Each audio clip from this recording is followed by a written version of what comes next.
get some natural light up in here. Forget about these LEDs. I'm like, don't go live. Not until the whoops, you got the wrong banner up. Yeah, there we go. Not until we get the subscriber thing.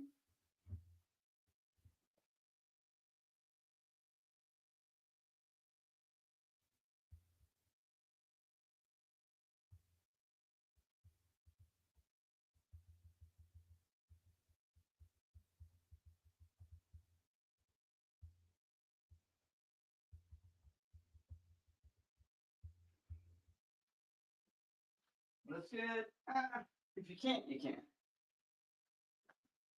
If it's dark, it's dark, right, guys? All right. Man, Sunday show stupidity. We could just sit on Real Clear Politics the whole time and laugh because it's just ridiculous. It's just people. We kind of talked about this in the book club yesterday. People are talking about tariffs. And by the way, some of this is the fault of Republicans. A lot of it is the fault of Republicans. Whoa, we're letting Peter's thing go. Don't let Peter's thing go yet. Yeah, a lot of it is the fault of Republicans for not messaging this correctly. And this is what you get out of it. However, it is weird. Donald Trump's popularity seems to have risen. It's on the rise. Even though all of this tariff talk is going on. Now, that could be because we've had some really good economic news. Most of those, as we all know here, are lagging indicators. So people do feel a difference already. And that's potentially what's going on here. But let's get the music queued up. I can't wait to get into it. There's a lot of videos. We're just going to banter over today as much as possible. And then we're going to talk about how Republicans are just incredibly stupid. And without Donald Trump, I'm not sure they should be laughing about how unpopular the Democratic Party is. Nothing can save the Democratic Party more effectively than Republicans being Republicans. All right. You're watching Inside the Numbers. Let's get this party started.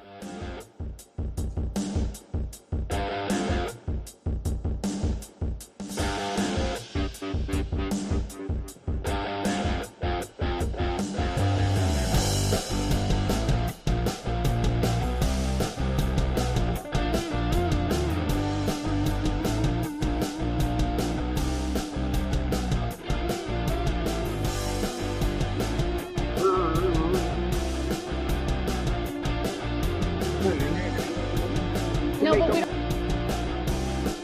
we don't.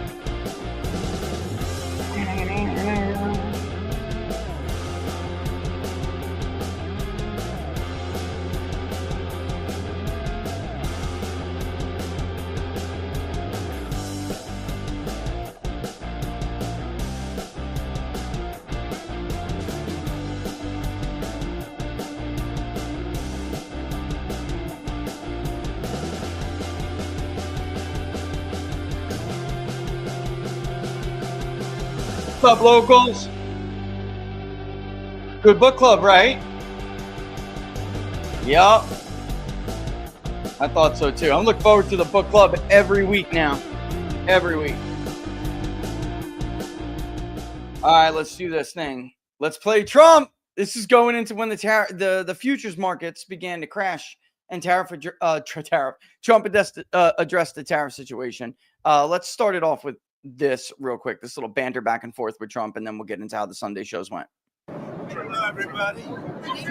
Buddy? Good. Any questions? How was the golf tournament? Very good, because I won. It's good to win. You heard I won, right? Did you hear I won? Yeah. Just to back it up, you were there, I won. What's your handicap I like these to win. days? Very low. I'm Very low competitive. handicap.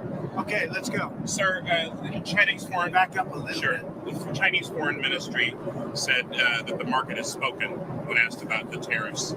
What do you make of The that? market has spoken when they look at the fact that we have $1 billion trade deficit. When you look at the trade deficit that we have with certain countries, way over $1 billion per country. But with China, it's $1 trillion. And we have to solve our trade deficit with China. We have $1 trillion trade deficit with China. hundreds of billions of dollars a year we lose with China. And unless we solve that problem, I'm not going to make a deal. Now, I'm willing to deal with China, but they have to solve their surplus. We have a tremendous deficit problem with China. They have a surplus of at least $1 trillion a year. I think it's like $1.1 trillion. And I want that solved. And no other president's taken it on. I had to take it on the last time, and then we had a rigged election. No other president's taken it on. And so China is, they say the market's spoken. China is right now taking a big hit because everyone knows we're right. They have to pay tariffs because otherwise we have a surplus, and they have a surplus with us that is not sustainable. Mr. President. And we're talking about $1 trillion. You know that, right? We're not going to lose $1 trillion. Did I mention it's $1 trillion? Buying pencils from China. On the idea of crashing the markets on purpose, here we go. There's been some speculation, partly because of the video that was posted on Truth Social, that there was some sort of deliberate effort on your part to have the market sell off. Can you talk about that? No, that's not so. But I do want to solve the deficit problem that we have with China, with the European Union and other nations. And they're going to have to do that. And if they want to talk about that, I'm open to talking. But otherwise, why would I want to talk? And as you know, because of the tariffs, we have $7 trillion already committed to be invested in the United States, building auto plants, building chip companies, and all sorts of companies are coming into our country at levels that we've never seen before. Biden had nothing coming in. This was a dead country with Biden. He didn't know what he was doing, and that's now been proven at least. Trump this weekend, you talked to a lot of leaders this weekend. Can you tell us, sir, were there any deals made? I spoke to all right. Basically, he says, and I don't want to keep going. There's so much going on. We wind up using so much of our time on that. But he basically goes on to say, you got to take your medicine. I mean, basically, I don't want anything to go down, but sometimes you have to take your medicine to fix something. And we have been treated so badly by other countries because we've had stupid leaders that allowed this to happen. They took our businesses, they took our money, they took our jobs, they moved it to Mexico, they moved it to Canada, they moved it a lot to China, and it's not sustainable. We're not going to do it. Forget markets for a second. We'll get it straightened out. We're going to become the wealthiest nation again, the wealthy nation again. Look, okay. Donald Trump needs to get out of the White House, get out in front of all of these events that he's got going on, and he's got to go to the American public. That was really good. But if he doesn't, he'll lose the messaging war. That was really good.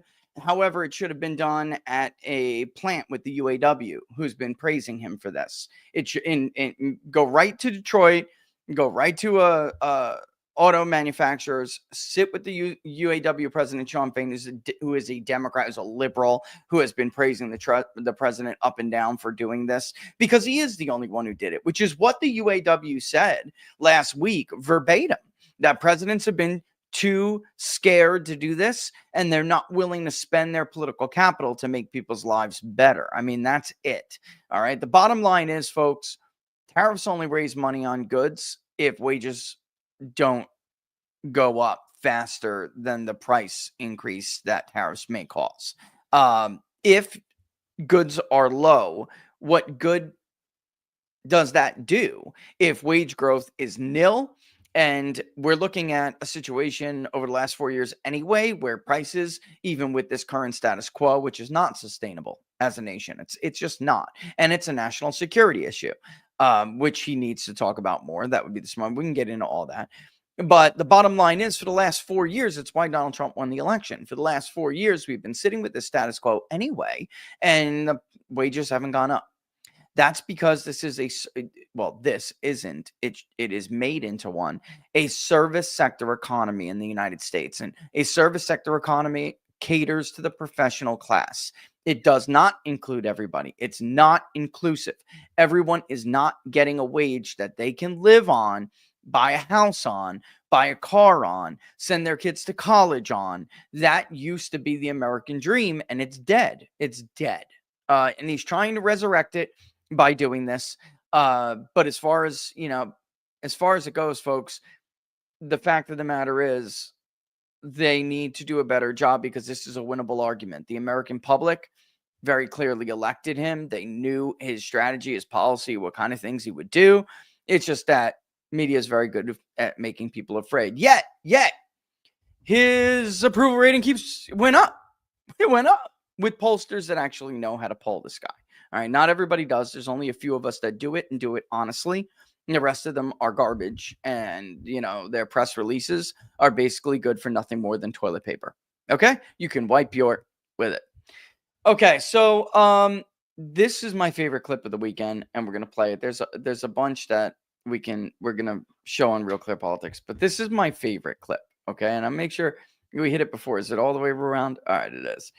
Oh, God. Let's face the nation. Let's go. No, but we don't have 0-0, sir. We don't have 0-0, actually, because when we saw the president stand in the Rose Garden holding up that chart that you helped make, that wasn't actually tariffs. That was actually confusing to investors because it was some kind of other formula, and the countries themselves seemed kind of random. Like, why are the Heard and McDonald Islands, which don't export to the United States and are quite literally inhabited by penguins? Oh, my God. Is Margaret listen, before we continue, she thought this was going to be a gotcha moment. Just understand that. She absolutely thought, I got him. My team, my crack research team over at Face the Nation. We got Lutnick. We got him in the corner. We're going to hit him with the Heard and McDonald's Islands. We're going to hit him with it. There's nobody there. It's inhabited by penguins. And it's stupid to have a tariff on it. It goes to show how dumb Trump's administration is. It goes to show how dumb Donald Trump is. All right. But it is indicative of a bigger problem, which I'm going to bring up in a second. But she thinks she's got him here. Just understand that as you're watching the rest of this clip. Why do they face a 10% tariffs? Did you use AI to generate this? No. The idea is why that there are they no on the countries list? left off. Because the idea, what happens is, if you leave anything off the list, the countries that try to basically arbitrage America go through those countries to us. Any country, like we had tariffs, the president put tariffs on China, right, in 2018. And then what China started doing is they started going through other countries to America. Right. They just built through other countries through America. And so the president knows that. He's tired of it, and he's going to fix that. So basically he said, look, I can't let any part of the world be a place where China or other countries can ship through them. So he ended those loopholes. She just learned that now. Ridiculous loopholes. And now what he's... She just learned that now. Let me just stop right there. Let me just... She just learned that right there. Okay. She had no idea, and she's trying to play it off, but you can clearly see that she had no clue. I'm going to show you something in a second. But just bear with me. Trying to say is, I'm going to fix the trade deficit of the United States of America. It's a national security issue. We need to make medicine. We need to make semiconductors. We need to make ships. We need to have steel and aluminum.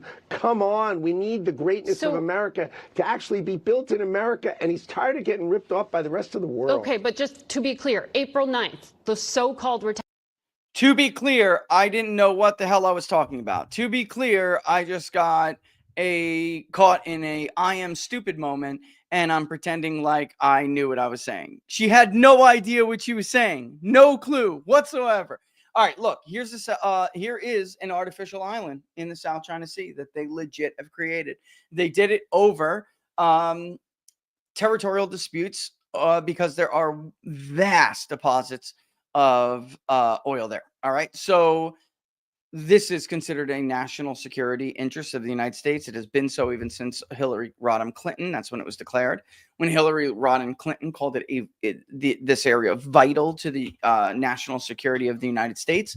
Anytime you hear somebody use the term vital security interest, it means that you're willing to go to war over it. All right. That is statecraft talk. That is diplomat talk for this is where my job ends and the Defense Department's job begins. Okay. So The Chinese have long declared it. The Philippines have declared it. Here's a better picture of the contested waters in this area. You can see the Spratly Islands right there. This is my point. The Chinese were willing to make artificial man-made islands in the waters of the South China Sea where they have contested ownership. Do you think in order to get around tariffs levied by Donald Trump, they wouldn't build a new home base on McDonald's Island? Of course they would. And they'd say this would be a Chinese-owned multinational company. It would freaking buy an island or take it over in some way, shape, or form, and they'd slap a new home base on it. Of course they would. We talked about this a little bit last week. I don't know what else to call it. The gun running business. They've been doing stuff like this for years. They'll put an airport on some obscure vacant island, and instead of getting a permit for instance, Berettas, that are going through certain countries like Israel or something. I believe Israel's is also one that had an embargo on Berettas. Instead of going through there and getting the permit, because you're not going to be able to, you can do something like go through Jordan or something like that and circumvent it. Or if you are going in another area in Asia and you can't get certain weapons through because that manufacturer is blacklisted, then they would do that. They would find some crap little island, they would build a runway on it, and they would say that they're actually shipping out of that island, even though it was really point A to the island, which is point B, and then point B to the destination country, which is point C, obviously. Look, cartels do this all the time. I mean, to pretend like governments don't or wouldn't do the same thing is naive. And it's a big problem with our political discourse because we don't actually talk about these issues as they are in the real world, as they play out practically, as they are carried out, right?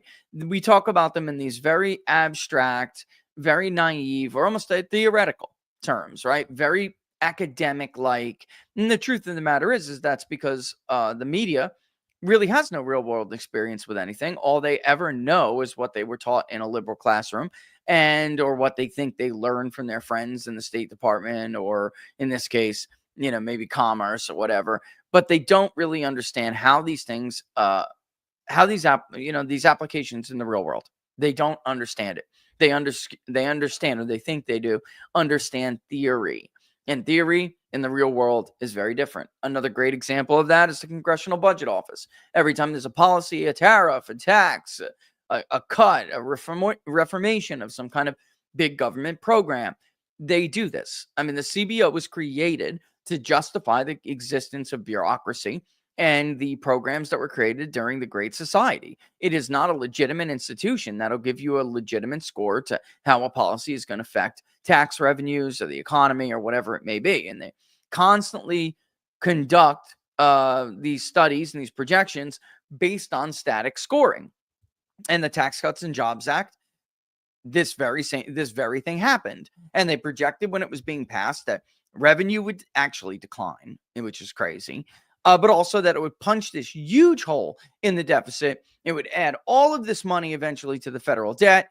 And in the real world, that's not true. And we had guys like Dan Mitchell from Cato and everything back in the day of PPD writing constant articles saying, here we go again, because this is just not how the real world works.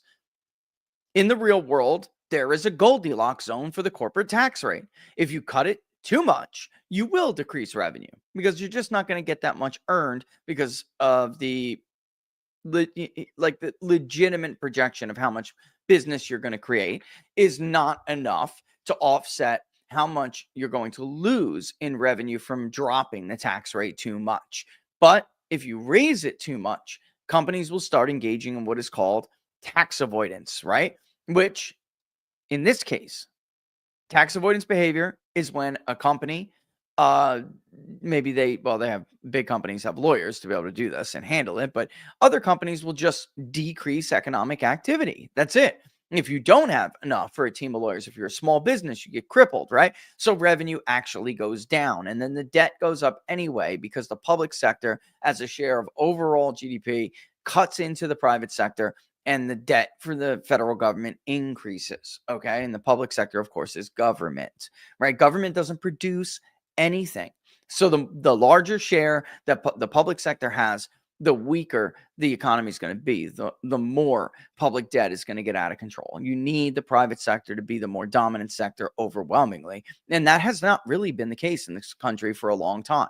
In the case of tariffs, if Donald Trump did not equitably slap tariffs on basically everywhere. So did you use an AI for this? Did they use an AI to create you? Because your brain is limited, lady. Limited.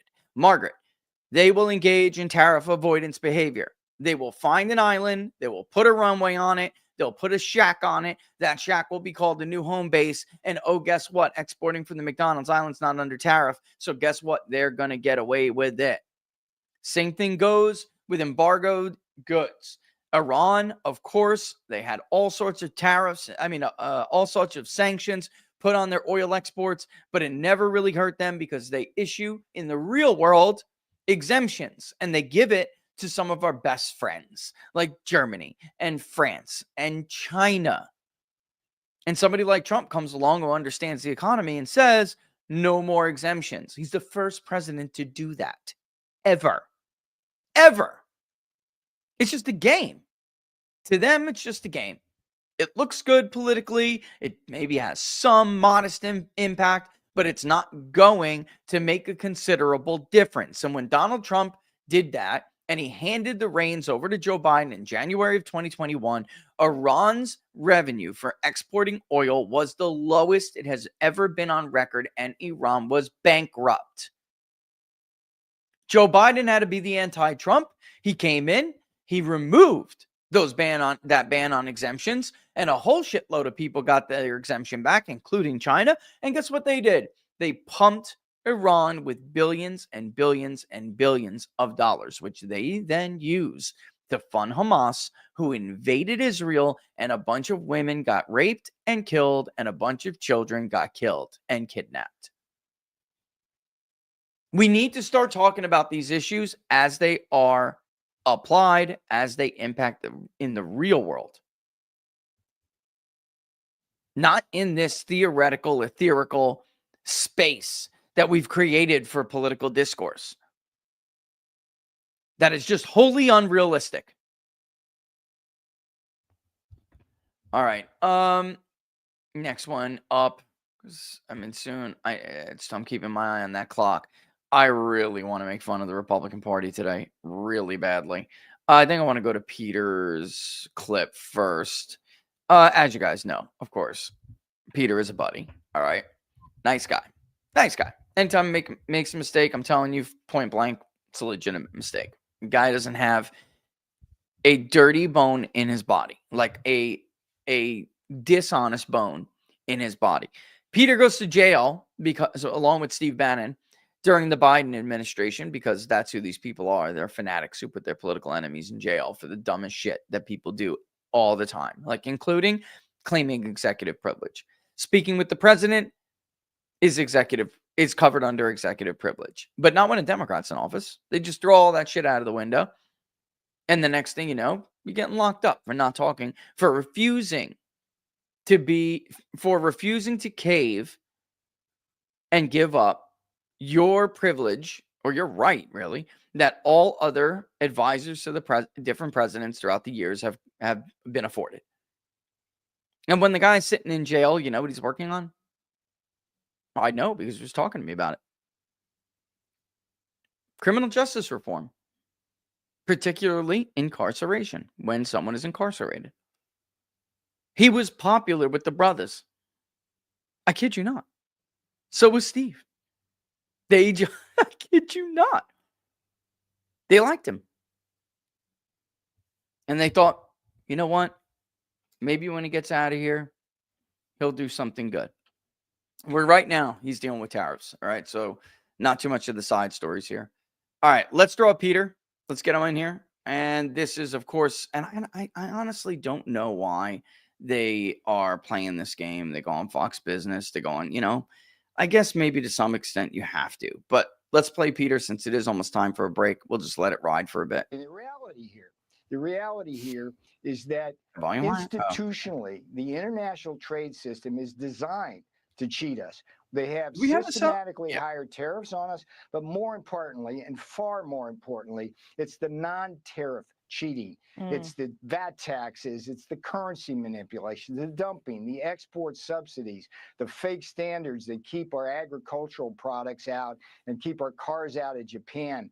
It's all these things that these foreign countries do that are designed explicitly to cheat us and are sanctioned by the World Trade Organization. So President Trump says no more, no mas. Ain't happening on his watch. And that's where we're headed. We're heading towards a strong America that makes things again. So what you're talking about here at home is a reindustrialization. You're talking about reprivatization, which is crucial and essential not only to our future, but also to national security. When you bring up the non-tariff barriers, there was a lot of conversation about how the reciprocal tariff formula was calculated. And you mentioned those non-tariff barriers were taken into account. So you've got a country like China now that's coming back and saying, we're going to impose a reciprocal tariff. But you've got other countries, for example, Vietnam, coming and saying, we're going to take our tariff down to zero. Everybody wants to know what the president is going to do. Is he going to take Vietnam's tariff down to zero? Or because of those non-tariff barriers, does something stay on? Jackie, I'm so glad you asked that question because Vietnam is the poster child for the non-tariff cheating. Let me walk you through that. We run about $123 billion. We were just talking about this book club deficit with Vietnam. If you simply lowered our tariffs and they lowered our tariffs to zero, we'd still run about $120 billion trade deficit with Vietnam. And the problem is all of the non-tariff cheating that they do. Let me walk you through some of the things they do. The first biggest problem is that Vietnam is essentially a colony of communist China. China uses Vietnam to transship to evade the tariffs. How does that work? Vietnam sells us $15 for every $1 we sell them. And about $5 of that is just Chinese product that comes into Vietnam. They slap a made in Vietnam label on it, and they send us here to evade the tariffs. But Vietnam is also the biggest dumper and biggest use of export subsidies. I don't know if you... That's all very well and good about the export subsidies, but I hope you caught what he just said and how they engage in this behavior. Okay.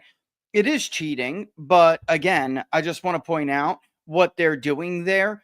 Listen to that operation. So let's say there was an island off of the coast of Vietnam that is a separate entity. It does not belong to Vietnam. It is not part of the, their recognized territory. If Donald Trump did not slap a tariff on that damn island, it doesn't matter whether or not it's inhabited or not. Frankly, it's all the better for them. If he didn't slap a tariff on that island, then Vietnam instead would move operations to that island, and then they would have those goods shipped from China to that island. And there you go. I mean, that's how they would do this. And by the way, you would still be able to, in some cases anyway, still be able to slip that sticker on it. But in most cases, no. But that's what they would do. It would still be a corporation owned by whoever that is doing that particular business. You saw the clip of that beautiful and a shrimp guy saying, hey, God bless Donald Trump for protecting us. You know who he was protecting him from? Vietnam. And we know that Vietnam dumps stuff. Argentina, they do export too. subsidies because at the Department of Commerce, that's the one that slaps on the anti-dumping countervailing duties. So they do that. And then they have the VAT tax. They have a 10% VAT tax. Why you got they that use some shit of those shrimp? phony standards.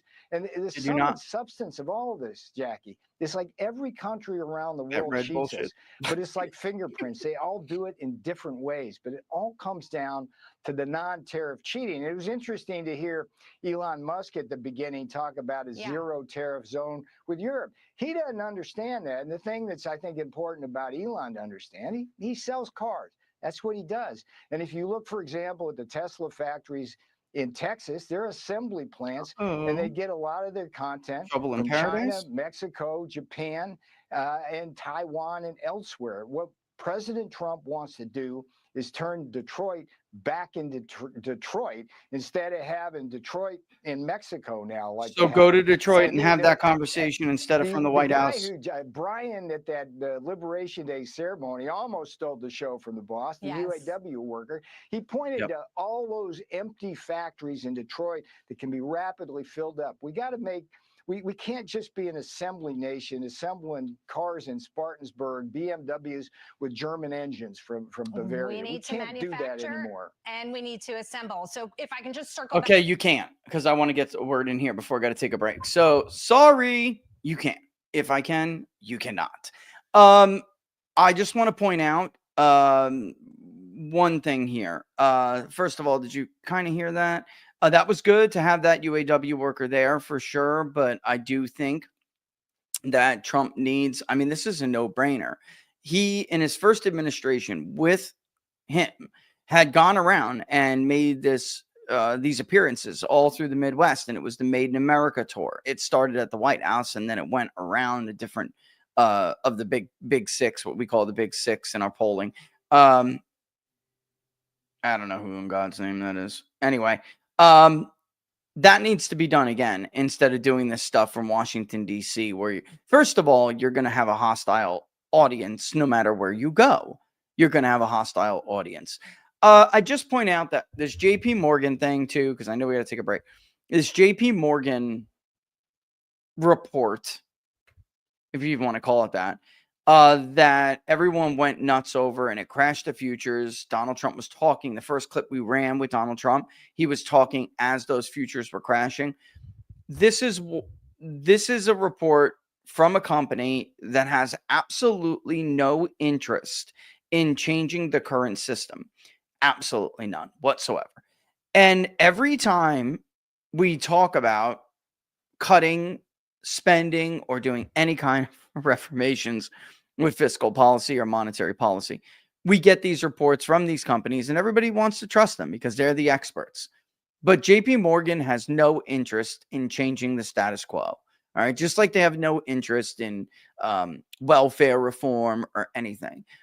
They are the main entity that profits from the EBT program, from the SNAP program. Anytime somebody swipes their EBT card, JP Morgan makes money off it. So instead of you just turning to your neighbor and saying, here's $1, well, not $1, but like for every dollar, you could just give your neighbor $20 and your neighbor's going to get $20 to go to the grocery store with. Instead, you're giving that $20 to the government, and JP Morgan is taking 35 cents out of every buck that you give them. So they're making and it may have changed by now, but they're making a fortune off of it. They're making a fortune off of big government. They're making a fortune off of welfare. And people always say to me, don't these companies care about what happens when everything crashes? They love it when the market crashes. The economy itself, they think they're going to be just fine. These big fat cat rich corporations, when they see calamity and when they see collapse, they see opportunities. They see buying opportunities. Believe me, Jamie Dimon is not panicking over some kind of a crash. If the market was to crash, which, by the way, read Richard Bookstaber, Demon of Our Own Design, and you will know what kind of a person Jamie Dimon is. That SOB looks for calamity in the market. Because he knows that's when you buy cheap and you make a fortune later. If you look at the history of the impact of tariffs on markets, U.S. markets, you will see that there is no argument that tariffs will have a sustained long-term impact on the market. They are reacting and they are overreacting. And part of me thinks they're kind of doing it on purpose.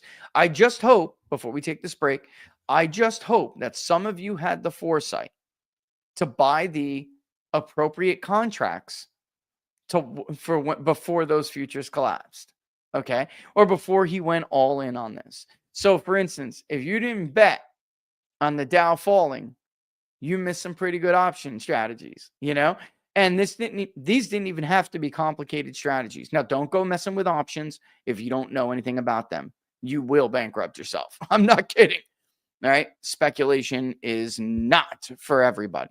especially depending on your age and where you are in your life cycle.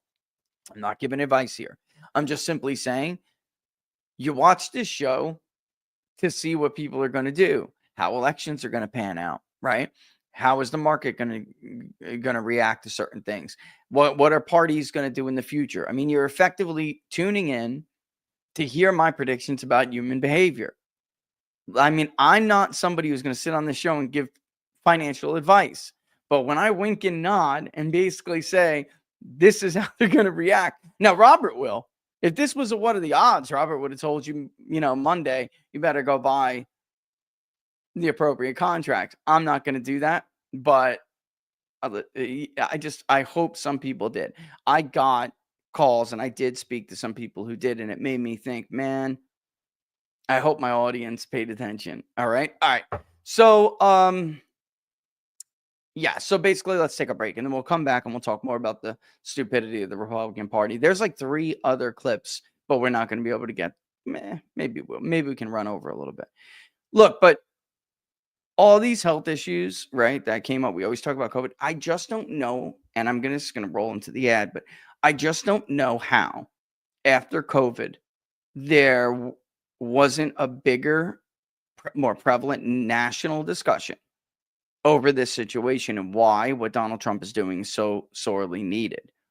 There are rare minerals that we need for military applications that we get from China because in some cases we do have them, but the government has regulations and we can't take them, right, of our own. And that may be the better long-term strategy. But for right now, it's not. When COVID hit, right, we had PPE that was not available, readily available. Masks, gloves, all this stuff that comes from China that we buy very cheap from China. It's not manufactured here, not like that, not in the numbers that we need to take care of ourselves in the event that there's a serious pandemic. And I'm not saying COVID wasn't deadly to some people, but it wasn't deadly to a whole lot of people. I'm talking about a serious Walking Dead level pandemic. What are we going to do? Beg the Chinese? The same is true of the pharmaceutical industry. Ingredients, things that go into antibiotics. I mean, we would not make it, folks. We would not make it. Or we would by giving China anything and everything they wanted because we had no other choice. This has got to change. You cannot sustain a superpower like this. Can't even sustain a society like this. Not to mention, not everyone fits in the service sector, professional class catering economy that has been built in the post WTO NAFTA era. And I would love to blame Barack Obama who speeded it up, but the truth of the matter is, after the Great Recession, if you're him, you want any job on that jobs report. They were not friendly to manufacturing. They were not friendly to construction. They were not friendly to mining, and on and on and on. Goods producing jobs, which could be readily available to more than just a certain class of people that pay well and can provide people the opportunity to have a life, a real life. Not the bare bones bull that they want us to suffer under. The new normal that gives us low to no wage growth if you can get a job at all and have a shred of dignity. Tariffs on a car. The cost of a BMW is going to go up X-fold. Who cares? They can't afford a BMW. If you can, poo-poo on you. Anyway, could your other health issues be caused by an invisible enemy? Fatigue, bloating, maybe a brain fog, right? What if parasites are the real culprit? Ew. I was digging into parasite cleanses when I came across this video from everyone's favorite trusted doctor. Main differences between ivermectin and fenbendazole. These are two anti-pathogens used to treat parasitic infections and other similar types of conditions. They are used quite often in the oncology world to treat cancer. They both have as anti-pathogenic abilities. That's crazy, right? Did you know that 60 million Americans have parasites? That's scary. And ew, they're everywhere in our food, our water, our pets. They secretly invade your body, wreaking havoc on your gut, your energy levels, even your brain. I once saw a guy lose a vision over something in his eye. And the mainstream medical system doesn't want you to think about it because this one great cleanse can change your life. The wellness company, our buddy, has a solution just for you. Ivermectin. I'm not even going to try the mebendazole. Yes, I did it again. FDA approved parasite solutions now combined into one cleanse combo. Just fill out a brief medical intake form to get your 3-month supply. Lots of parasite cleanses are all over social media, but they are not the gold standard. They are not at that level. Maha is official here. And the wellness company is making these very hard to get medications digitally accessible so that you can live your best life. Go to twc.health/TPP. Use the promo code, of course, TPP for the People's Pundit. That saves you $60 and you will still get free shipping. All right. Again, go to twc.health. Use the code TPP to get $60 off and free shipping. All right. 18 minutes to talk about the Republican Party. Sorry, my son's over here texting me about something he needs for school. These kids, get what you need before you leave the house. I'm not that parent. I'm not dropping my day and doing what you will suffer the consequences of your actions. And then next time you will remember whatever it is that you may have forgotten. Now, obviously, sometimes I'll do it. I'm not just like being mean for the sake of being mean, but oh, I forgot my mouthpiece for band. Looks like you'll be spitting into your finger for the next hour and a half because I'm not driving there to bring it to you. All right. Republicans are stupid. We're just going to start calling them Republicans. They don't like to win.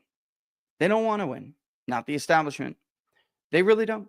They're not like Democrats. They've basically given up because many of them have forgotten the entire reason they got into politics in the first place. And they don't really believe they don't really hold the beliefs or the values that they claim to hold when they run for office. That's just true. And I was talking to a new congressman who has been a congressman before, and he ran again last year. He won the primary, he won, and we were talking, and I'm like, and he's definitely more of the old school conservative, Republican conservative, definitely a man of faith. He's a man of deep faith, but more of your traditional conservative. And what remained of the Reagan coalition that fought the establishment before Donald Trump came along, like that kind of Republican. They want to cut the budget, right? They want to balance the budget. They want to put real abortion restrictions into place. If not, get rid of Roe v. Wade, which Donald Trump did. Well, the Supreme Court did, but it was Donald Trump who put them on the bench to be able to do that. And these guys end up going there. Maybe they're there for 4 years, 2 years, 4 years, and they end up getting completely disillusioned and just play the game. And I'm not saying this guy does at all. He's not that guy at all. In fact, he's one of the, whether you agree with him or not, he's one of the good guys. So at least you can, he's a man of his convictions. Most Republican candidates that they are picking, the establishment, by they, I mean the establishment, are not. They were always full of crap. They never believed the stuff they said they were going that they believed when they were running for office. And then they get in office and they act like exactly what people like me who have been in this business for a long time, exactly how people like me know they're going to behave. They're going to betray their constituencies. They're going to make themselves almost indistinguishable from a Democratic candidate. The only difference is they'll leave the voters behind wondering, why did I vote for this guy when I could have just voted for the Democrat who I know is going to throw me a bone? It doesn't matter why. Doesn't even matter. He may be trying or she may be trying to bomb my vote. At least I'm getting something out of this exchange.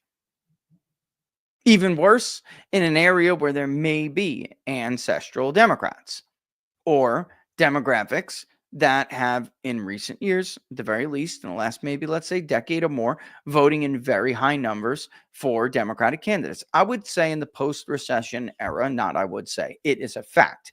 In the post-recession era, that is how Hispanics, for instance, have been voting until the era of Donald Trump, when Trump, of course, began to change all that. And he certainly changed it in 2024 when he won the largest share of the Hispanic vote on record for any Republican president since exit polls started.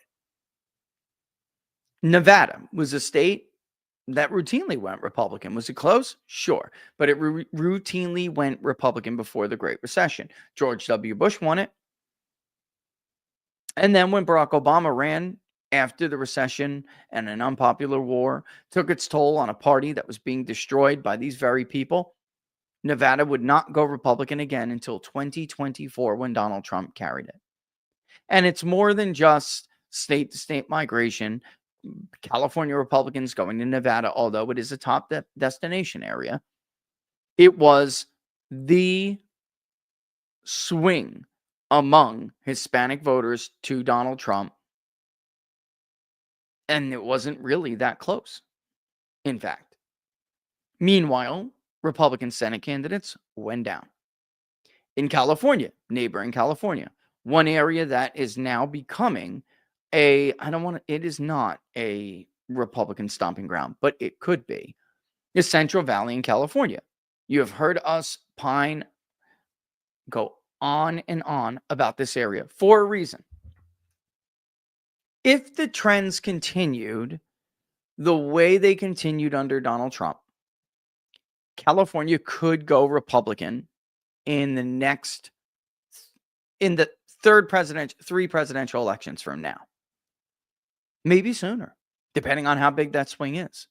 In 2020, when damn near every battleground state, except for Florida, a couple other exceptions, when basically every battleground state went to the left, moved to the left, which, by the way, Nevada and North Carolina did not move to the left as much as the other states did.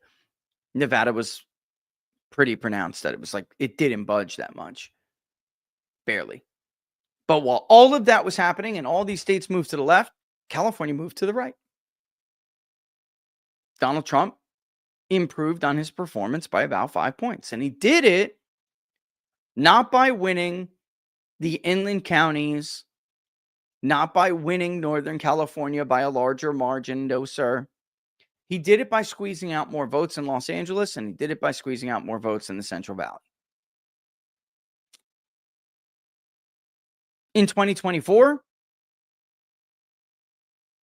Republicans went down everywhere, while Donald Trump grossly improved on that performance.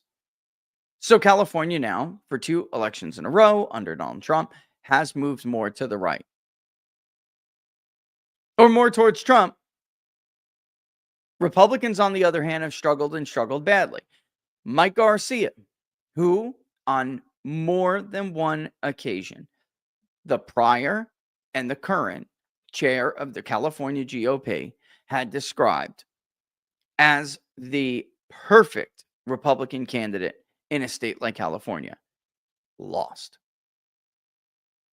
I don't have to bring this up again, but I just say this is a guy who called me an idiot for making this very point. Well, that guy's unemployed right now, or at least he's not employed in the U.S. Congress. He has been defeated.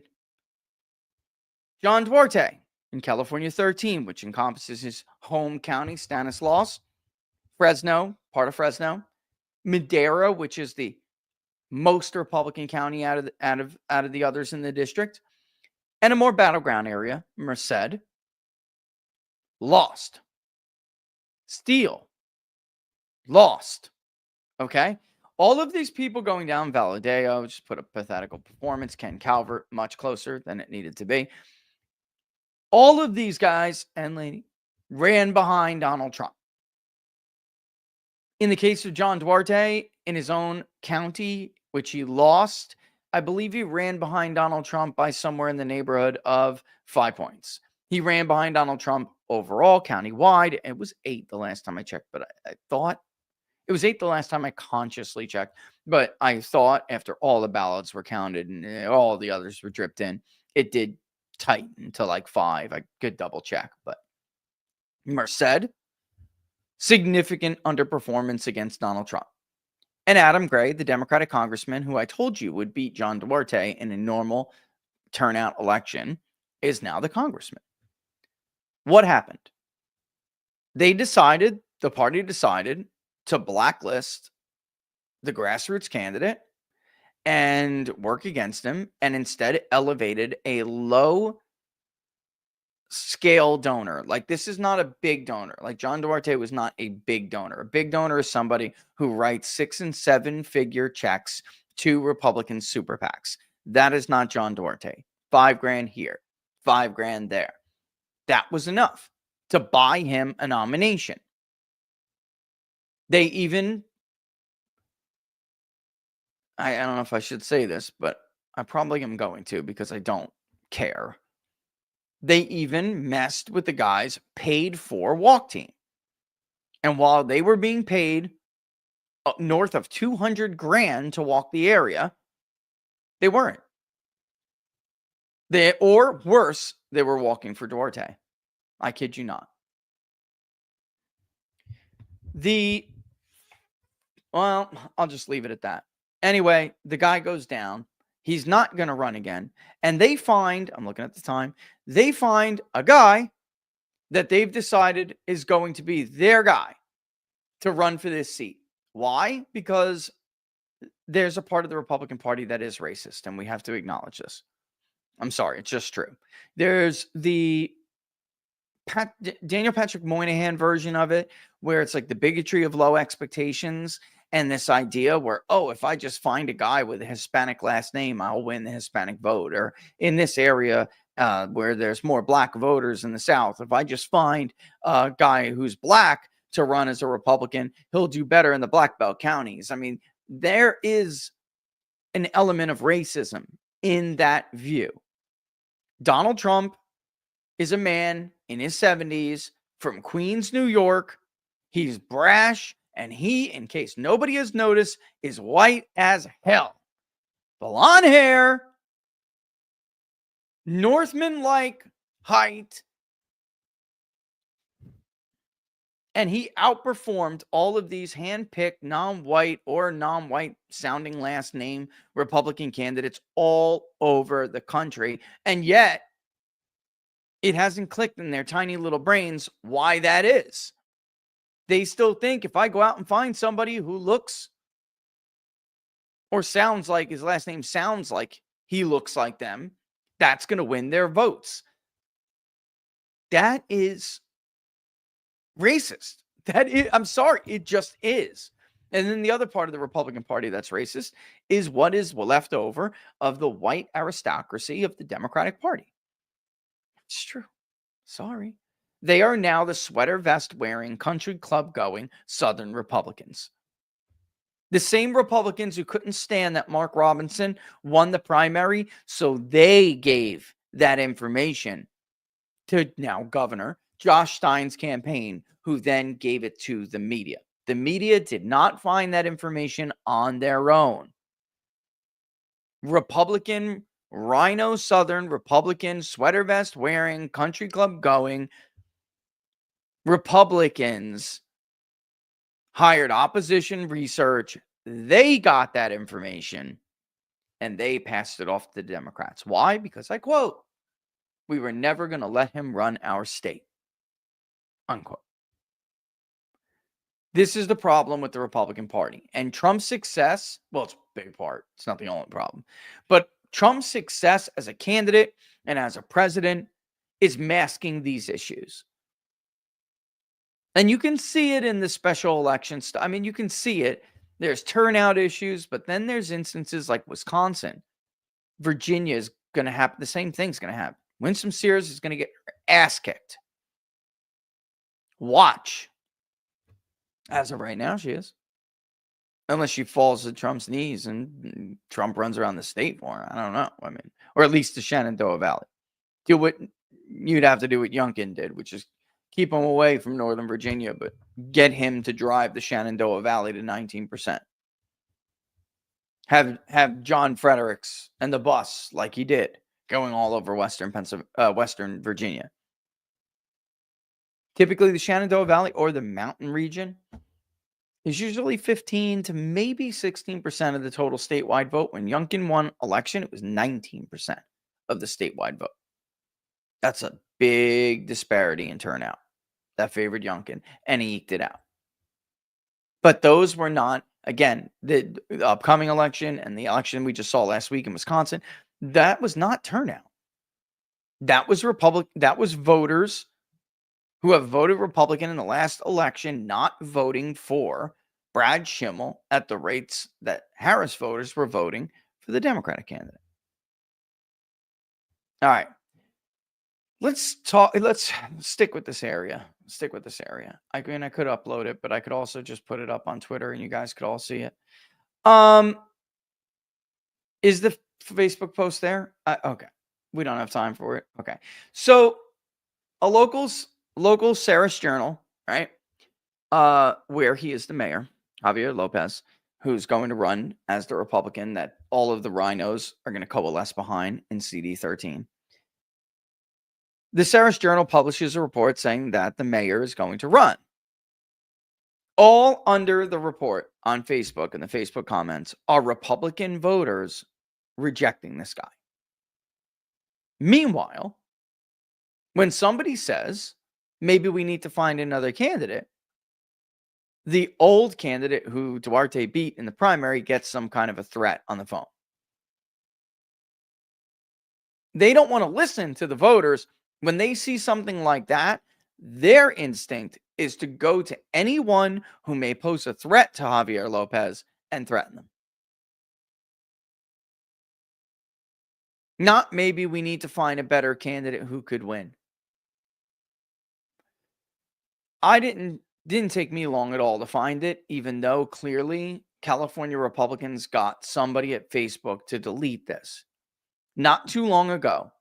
And let me see if I can. Can I pull it up? I should be able to. Yeah, I got it. Not too long ago. Can I upload this instead? Okay, good. Oops, already done. When acting as the mayor, there was a town hall that was conducted and it got local media attention. There was a clip taken at the town hall because of how the gentleman was treated. And it didn't take me long to find it, even though somebody at the California Republican Party, probably, or somebody's friend or somebody, had Facebook delete the post of them covering it. I went to the URL link and the URL link itself. And actually, can we get that? I know we have the screenshot of this. We didn't get rid of it, right? There it is. This is what the link shows when you click on it now. And I'm talking about the link to the video. Okay?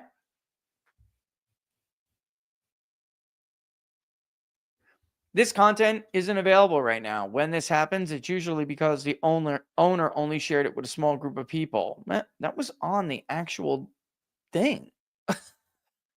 It was a post from the media.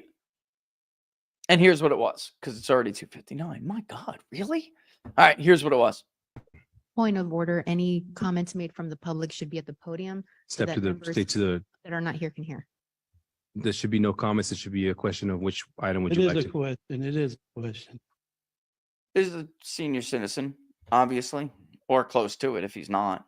Rises during the city of Sarris holding their meeting to ask the mayor or the council, the city council, a question. You tell me, since it took me 2 seconds to find this video, even though they tried to delete it, you tell me whether or not this is going to fly in a general election against Adam Gray. No, I'm saying that if you have an item that you want to pull, No, no, Go no. ahead and pull. Hold I up. had my hand up. Everybody had their faces Hold on down. one second. Hold up. I run the meeting, not you. I'm asking you a question. Is there an item that you would like to pull? Yes or no? And if it is, which number is it? 1 second before he gets the number. Okay. I have heard that Javier Lopez is a new Republican. And he literally just changed his registration to run as a Republican. I have heard that, but then I looked and it was not true. Then I did see, however, before his run for mayor, it is a little bit crazy about a little confusing as to what he was before this, but it doesn't matter. Like, if you are trying to make a bigger tent party, you want to attract Democrats or independents into your party. So it's like, I don't know. I always take it with a grain when I hear accusations like this, especially when part of them don't turn out to be true. However, behavior is going to tell you, because, well, let me put it this way. Somebody like a J.D. Vance, a relatively new convert to MAGA, is some of the most dedicated and legitimate, and like they are the real deal. More so than others who claim to be Republicans forever and say they support Donald Trump's agenda, because of course there's a difference between Trump's agenda and the Republican agenda. Okay, I think we all know that by now. But when you look at some of these new converts, for the most part, and in many, many cases, you can find these people are among the most MAGA gung-ho. Because there was an overlap at one point between some of the Democratic Party's platform of championing the little guy and populism, and there's no home for them anymore. The Democratic Party has lost their mind, become a corporatist party, which is the nice new word for fascist, and they have nowhere to vote for. But when you look at their behavior, you can determine whether or not they have tendencies one way or the other. You might remember which party was throwing people out of town hall meetings and city council meetings, and which party was being rude to the constituents and not hearing their concerns and their questions. And it wasn't Republican city councils. So when he behaves the way you're going to see him behave now, it should make you nervous as if you're a Republican voter. Because, of course, Republicans believe in small representative government.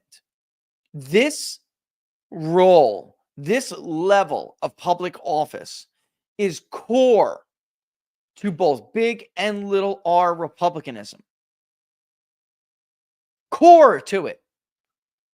The whole idea of uppercase Republicanism is that the bigger government is, the more distant it is, the less representative and the less limited in power and authoritarian it is. So it stands to reason that you should try to keep government small. It's also why our founding fathers did not have direct elections to the U.S. Senate. You voted for your state legislatures and whomever was in the upper and lower house. And in turn, the state legislators would get together and decide who goes to the U.S. Senate. And if you did not like it, you could, in my old stomping ground, tell Rick Perry yourself. In my neighborhood now, her name's Laura. You could tell Laura yourself. Laura, and that's my wife's name too. They share a name. I don't like this. And they have to live with it in their neighborhoods. It's close to them. So there is more consequences for their actions. They're going to be more reactive and representative because they're going to hear it more. Somebody who disrespects their neighbor, this man is his neighbor. And I don't mean that literally, but it is figuratively. This is his city constituent. Somebody who's going to behave the way you're going to hear him behave to a constituent, to his face right there. I get making sure that there's order in the meeting, but what you're going to see is not that, folks. And that level of that's not Republican. And if it wasn't even a Republican doing it, it's not Republican. You understand what I'm saying? What is a man like this going to do when he gets to Washington, D.C.? How is he going to behave if and when he got to Washington, D.C.? And by the way, he's only got to run for this office because John Duarte did the same thing. All John Duarte cared about was trying to get the federal government off his own back for his environmental regulation violations. And he felt entitled to the seat because he was a donor. He thought he would get the Hispanic vote because, quote, they work for me, unquote. It's not going to end well.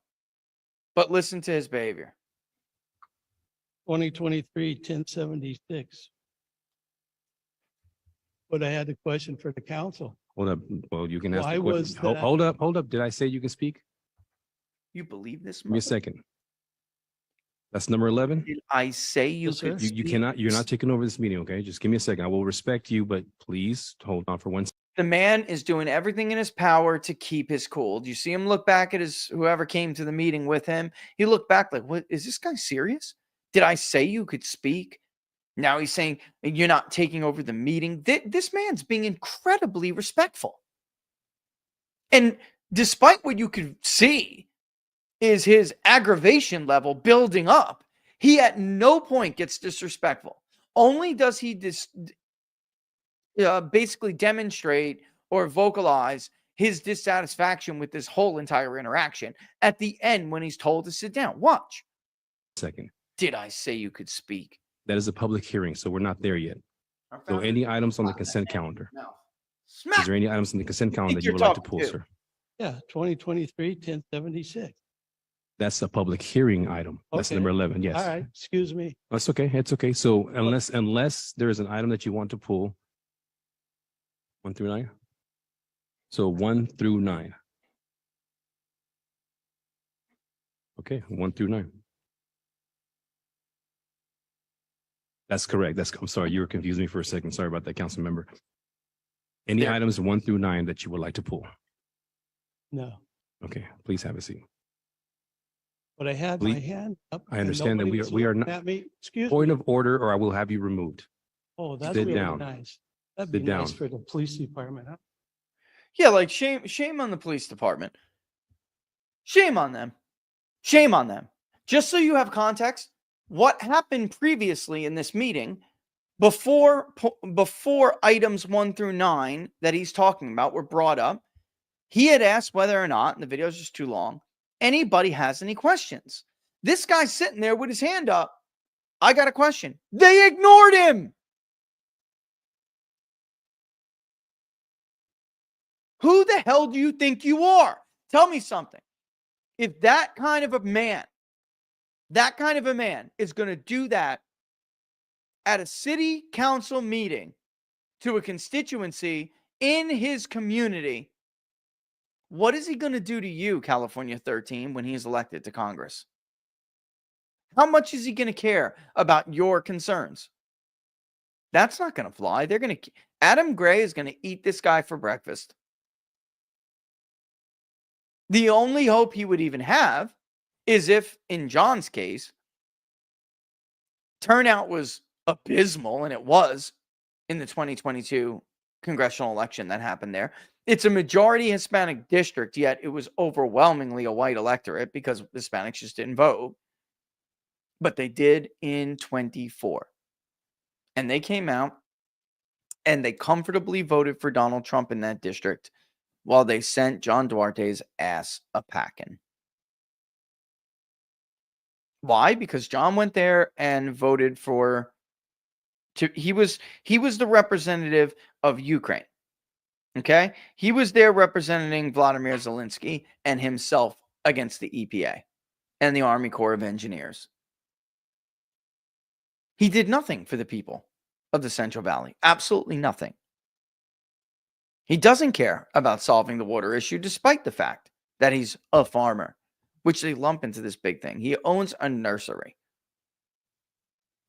Adam Gray didn't even have to use the opposition research about bad business deals. He didn't even have to use it. He didn't even have to use the opposition research that floated it's effectively a bribe to get somebody out of the primary, even though the FBI interviewed the guy.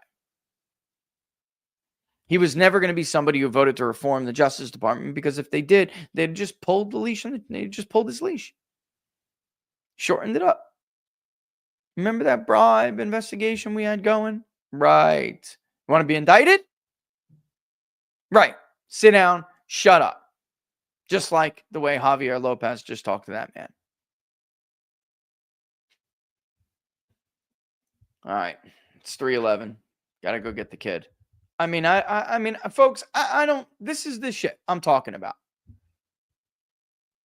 And Corin's praising him.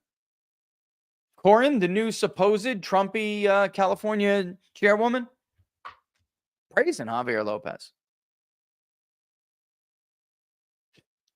These people just don't learn. They don't learn. They don't care.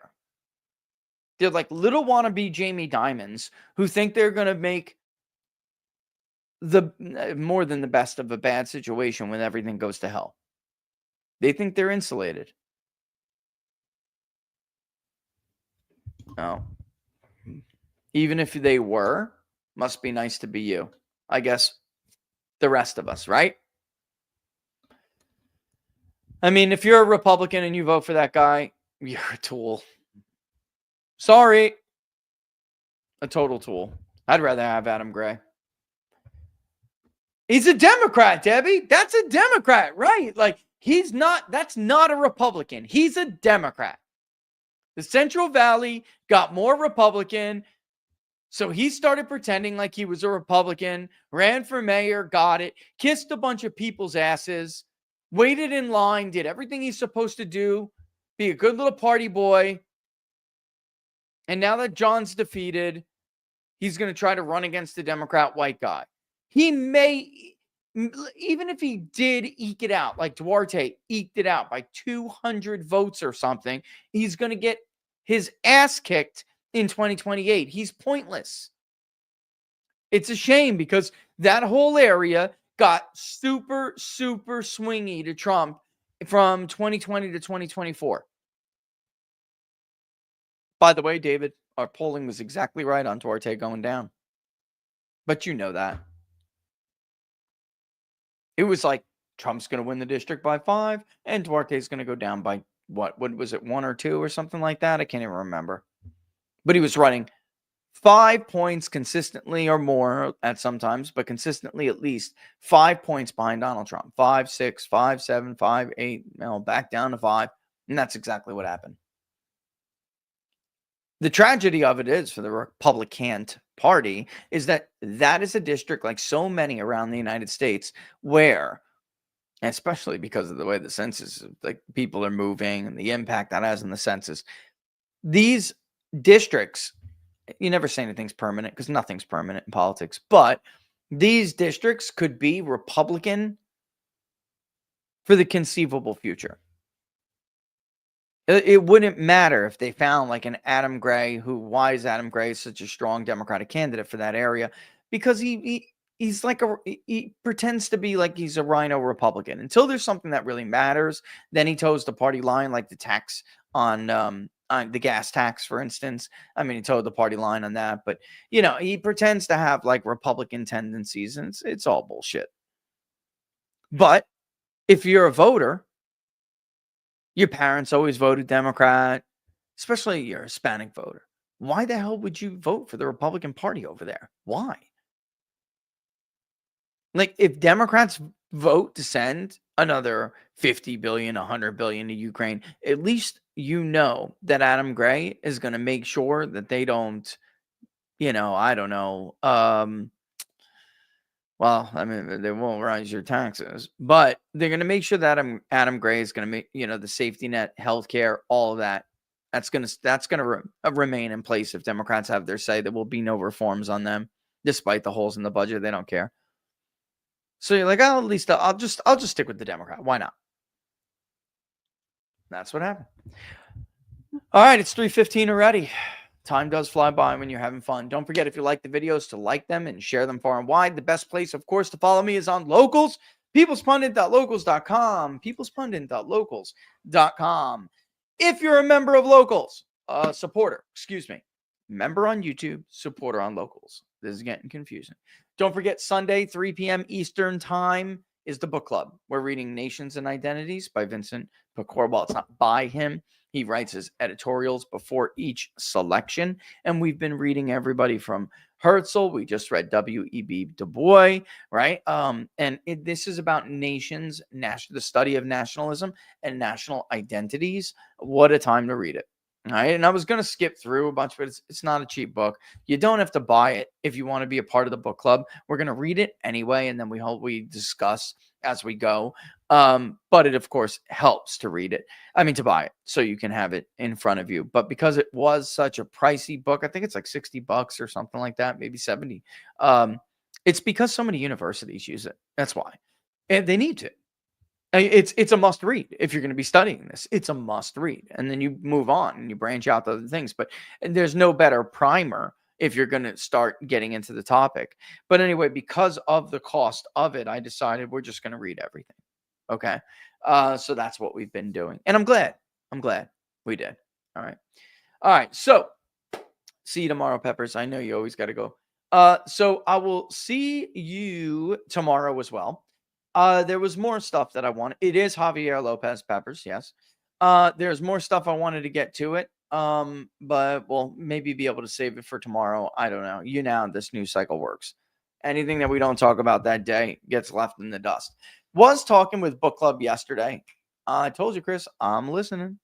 And I think we're going to have like short little breaks for economic news. Not big discussions on it, but we'll just go over it, maybe talk about why it's important and move on. We used to do a lot more economic stuff on Inside the Numbers. A lot of people thought that was cool, and I'd like to go back and do it. We still do, but we used to cover the whole calendar.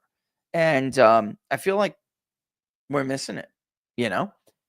Interestingly enough, like I said, Trump's approval rating appears to be ticking up a little bit, even though we have all these tariff discussions. Of course, there's no better way to know whether or not that's true than by conducting the public polling project. So the link for the description, the link is in the description for the public polling project. Contribute if you can, share it for sure, and let's get it going for the month of April. We'll be doing this quarterly. This study will be quarterly, and we will do approval ratings, favorability ratings, a generic ballot, right track, wrong track, not in the necessary order. Of course, the most detailed demographics in the industry, bar none, hands down, all interactive on an interactive crosstab. It's no better than right here. There's something wrong with like showing the progress of it. So if you click on the actual project, and the project should say post-inauguration spring 2025. It's about 20% funded, which is not bad at all. There's some updates that we have to make on the plugin. It's still functional. It's working, but that's why you cannot see the progress bar as it's going up. But I'm here to tell you it's actually up now. It's 21% funded. So we'll do that, and we'll try to sneak in some questions that may be relevant questions. Like, for instance, this month we could have had an update on tariffs, support or opposition to tariffs, something like that. By the time we get it done in the next, hopefully it's funded here within like a week, maybe two, the latest, because I want to get it out for the spring. Keep on a quarterly schedule. Hopefully we'll be able to, like, you know, it's almost certain that something else will come up ahead of that, or after that, excuse me, and that will be put ahead of it as far as a priority. But always, and maybe we'll get the economic confidence index. I think that if we're going to do it quarterly, we should also do the economic confidence index. I expect it to be down from where it was. It was at an all-time high. We took it last right after Trump was, well, not right after, but him getting inaugurated, and then I think it was like 24 hours after that, 48 hours after that. So yeah, so there it is. I could be wrong about that, but right around that area. I mean, it was at the all-time high. His approval was at an all-time high. It was ridiculous. We've never measured it that high. It was plus 18. It's insane, even though it was super moderate. But he won an election in a very moderate electorate, the most moderate electorate we have seen in the modern era. I don't think we had a higher percentage of moderate voters in the electorate at any other point in my career, for sure, than in 2024. All right. So I could go back and look. Maybe the Bill Clinton elections, I'd have to go see. But by the time we got to the Bush era, we're talking about like 40%, 38 to 42% conservative typically. Maybe 37, 36, something like that. But this was 34% conservative. It was 42 or 3% moderate. Very liberals, collapsed. All right. So with that, I'm going to go run to the bus stop and go get my boy. All right. Thanks for watching as always. This was a nice little quick 1.5 hour for a Monday? Not bad. And we'll see you tomorrow. Like the videos, share them for them. Why? See you soon. And don't forget, Margaret from Face the Nation is a moron.